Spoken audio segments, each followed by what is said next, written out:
बिस्मिल्लाहिर्रहमानिर्रहीम। अस्सलामुअलैकुम। मैं हूं मोहम्मद इमरान ज़फ़र। आपको अपने चैनल साइंस उस्ताद में खुश आमदीद कहता हूं।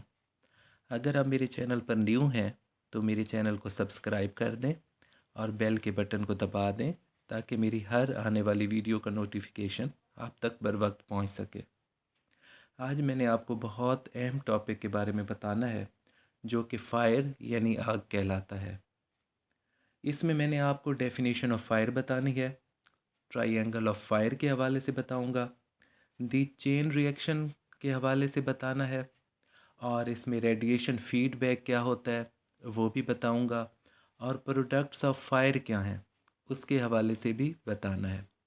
तो सबसे पहले मैं आपको बताता हूँ कि फ़ायर की डेफिनेशन क्या है। फ़ायर को हम उर्दू में आग कहते हैं। जो ही हम आग के हवाले से बात करते हैं तो हमारे जहन में जलने का अमल आता है। तो जो ही हम जलने के अमल को देखेंगे तो हमें क्लियर हो जाएगा कि आग क्या चीज़ होती है। तो जलने का अमल एक कीमियाई अमल होता है जिसमें ईंधन मुनासिब दर्जा हरारत पर ऑक्सीजन की मौजूदगी में जलता है, जिसके नतीजे में हमें तवानाई हासिल होती है और ये तवानाई हमें हरारत, शोला और रोशनी की सूरत में हासिल होती है। तो ये था हमारा जलने का अमल जिसे बर्निंग प्रोसेस कहा जाता है। तो अब जो दूसरे नंबर पे मैंने आपको बताना है वो है ट्रायंगल ऑफ फायर, कि फायर की ट्रायंगल क्या है। अगर हम law of triangle of fire को देखें तो उसके मुताबिक आग के जलने के लिए 3 बुनियादी चीज़ों का होना बहुत ज़रूरी है, जिसमें जो नंबर 1 है वो है फ्यूल और सेकंड नंबर पर है ऑक्सीजन और थर्ड नंबर पर है suitable temperature. Law of triangle of fire जैसा कि नाम से ज़ाहिर हो रहा है कि इसमें 3 चीज़ें मिल रही हैं आग के जलने के लिए। तो ये हमारा कहलाता है ट्रायंगल ऑफ फायर। अब जो नेक्स्ट मैंने आपको बताना है वो है दी चेन रिएक्शन। ये भी नाम से ज़ाहिर हो रहा है, इसमें चेन बन रही है, एक चेन रिएक्शन हो रहा है।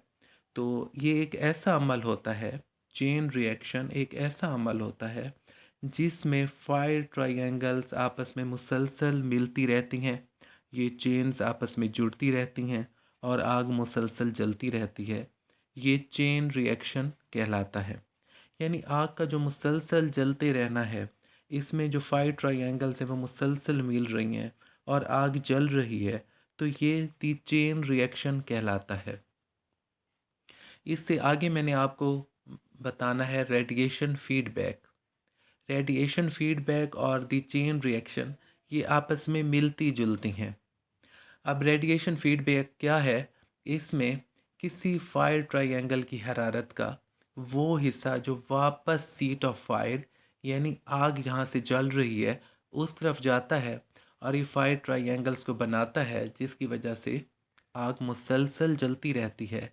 ये दी रेडिएशन फीडबैक मैकेनिज़्म कहलाता है। यानी चेन रिएक्शन और रेडिएशन फीडबैक्स ये दोनों मिलते जुलते हैं क्योंकि इन दोनों में आग मुसलसल जल रही होती है। प्रोडक्ट्स ऑफ फायर क्या है? यानी जलने का अमल जब होता है तो उस दौरान हमें कौन कौन सी ऐसी प्रोडक्ट्स हैं या उस दौरान हमें क्या हासिल हो रहा है, तो वो उनमें जो है नंबर 1 वो है स्मोक, जिसे हम धुआं कहते हैं। और दूसरे नंबर पर है टॉक्सिक गैसेस यानी जहरीली गैसें। थर्ड नंबर पर है हीट यानी हरारत। और फोर्थ नंबर जो है उसमें फ्लेम है। और पांचवें नंबर पर ऐश है। ऐश मतलब राख। तो इसमें जो पहले नंबर पर मैं आपको बताता हूँ टॉक्सिक गैसेस यानी जहरीली गैसें कौन कौन सी होती हैं। जब जलने का अमल हो रहा होता है तो उस दौरान कौन कौन सी टॉक्सिक गैसेस जो हैं वो उस दौरान पैदा होती हैं। तो इसमें पहले नंबर पर है कार्बन मोनोऑक्साइड यानी CO।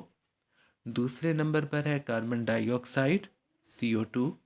और तीसरे नंबर पर है सल्फर मोनोऑक्साइड। और फोर्थ नंबर पर है अमोनिया गैस। तो इसमें जो अहम आपको टॉक्सिक गैसेस बताई हैं वो 4 किस्म की बताई हैं। जब जलने का अमल होता है तो उस दौरान 4 किस्म की टॉक्सिक गैसेस या जहरीली गैसें वो पैदा होती हैं या जो हमें हासिल हो रही होती हैं। सेकंड नंबर पर है हीट। हीट को हम हरारत का नाम देते हैं।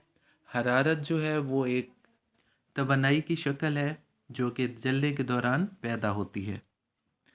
और जो तीसरे नंबर पर है वो फ्लेम कहलाता है। इसे हम शोले का नाम देते हैं। जलने के अमल के दौरान हमें फ्लेम यानी शोला भी हासिल होता है जो कि रोशनी खारिज करता है और काफ़ी मिकदार में हीट का भी ज़रिया है। फ्लेम और हीट ये दोनों हरारत का ज़रिया है और आग के मुसलसल जलते रहने का बाइस बनती हैं। जैसा कि पहले भी आपको मैंने बताया है कि रेडिएशन फीडबैक और द चेन रिएक्शन, इन दोनों सूरतों में हरारत जो कि हमें हीट या फ्लेम से पैदा हो रही है, ये ट्राई एंगल्स को मुसलसल बनाती रहती हैं जिसकी वजह से आग जलती रहती है। हीट और फ्लेम क्योंकि हरारत का ज़रिया है, इनके इफ़ेक्ट्स क्या होते हैं? इसका सबसे पहला असर जो है वो आग के मज़ीद फैलने का बाइस बनती हैं। अगर फायर फाइटर्स वहाँ पर काम कर रहे हैं तो उनके लिए बर्न का बाइस भी ये हरारत बन सकती है। जो हमारा चौथा प्रोडक्ट है जो जलने के अमल के दौरान यानी आग जब पैदा हो रही हो तो वो पैदा होता है तो वो स्मोक कहलाता है। स्मोक को धुएं का नाम दिया जाता है। धुआं हमेशा नामुकम्मल जलने के अमल की निशानी होती है। धुएं यानी स्मोक में भी हरारत पाई जाती है और ये भी मज़ीद आग के फैलाव का ज़रिया बन सकता है। स्मोक हमेशा इनकम्प्लीट कंबशन के नतीजे में पैदा होता है। कहीं पर भी अगर धुआं बहुत ज़्यादा हो रहा है तो हम ये अंदाज़ा लगा सकते हैं कि वहाँ पर जो जलने का अमल है वो कंप्लीट नहीं है बल्कि ये इनकम्प्लीट कंबशन हो रही है। कंपोनेंट्स ऑफ स्मोक क्या हैं? इसके कौन कौन से अज्जा होते हैं, यानी स्मोक किन चीज़ों से मिलकर बना होता है? इसके जो 3 मेजर कंपोनेंट्स हैं उसमें पहले नंबर पर अनबर्न्ड कार्बन पार्टिकल्स कहलाते हैं और जो दूसरा नंबर है उस पे वाटर वेपर्स यानी जो आबी बुखारात हैं, पानी के बुखारात हैं, वो पाए जाते हैं। धुएं के अंदर टॉक्सिक गैसेस यानी जहरीली गैसें भी पाई जाती हैं, जैसा कि पीछे भी मैंने आपको बताया है। इसमें कार्बन मोनोऑक्साइड पाई जाती है, कार्बन डाइऑक्साइड भी पाई जाती है।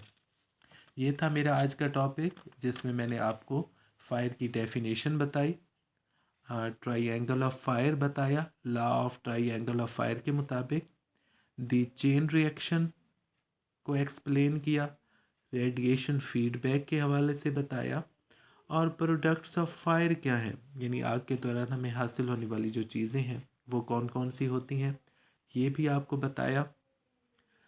तो इस तरह से देखते रहें मेरी वीडियो को। मैं इंशाल्लाह और फायर के हवाले से भी वीडियोस बनाऊंगा।